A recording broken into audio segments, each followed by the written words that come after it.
Bienvenue dans cette vidéo où nous allons aborder un sujet fondamental pour ton bien-être et ton épanouissement personnel. Apprendre à dire non et poser des limites.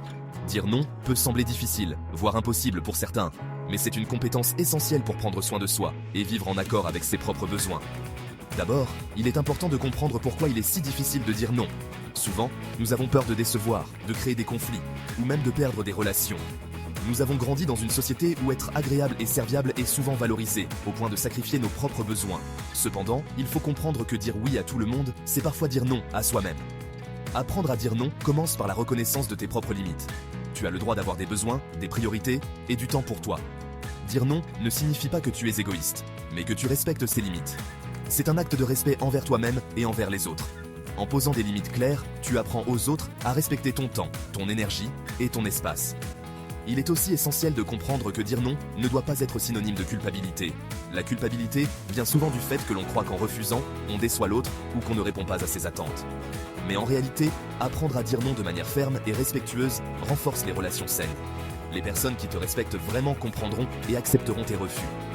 Une technique efficace pour dire non sans culpabilité, c'est de rester simple et direct. Inutile de trop te justifier ou d'inventer des excuses. Un simple « je ne peux pas » ou « ce n'est pas possible pour moi » est suffisant. Si tu te sens obligé de t'expliquer longuement, tu risques de t'embrouiller ou de revenir sur ton non, alors qu'il faut assumer pleinement ta réponse. En posant des limites, tu prends le contrôle de ta vie. C'est toi qui décides ce qui est important et ce à quoi tu veux consacrer ton temps et ton énergie. Dire non à certaines choses te permet de dire oui à celles qui comptent vraiment pour toi. Cela te donne l'opportunité de te concentrer sur tes objectifs, ton bien-être et les relations qui t'apportent de la valeur. Il est également essentiel de savoir que dire non est un muscle qui se renforce avec la pratique. Si tu as toujours eu du mal à dire non, commence par des petites choses. Refuse poliment une tâche supplémentaire au travail si tu te sens déjà débordé. Dis non à une invitation si tu as besoin de temps pour toi. Plus tu dis non, plus tu te sentiras à l'aise et confiant dans cette démarche. Un autre point à retenir, c'est que poser des limites claires peut aussi inspirer les autres à faire de même. Tu montres l'exemple en prenant soin de toi, et cela peut encourager les personnes autour de toi à respecter leurs propres besoins et à dire non quand elles en ressentent le besoin. Pour conclure, savoir dire non, c'est prendre soin de soi, de son temps et de son énergie. Ce n'est pas égoïste, c'est une forme de respect envers soi-même.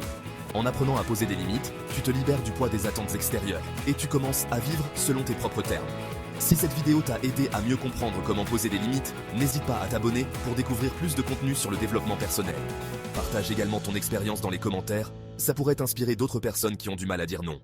Merci d'avoir regardé et n'oublie pas, tu as le droit de dire non, sans culpabilité.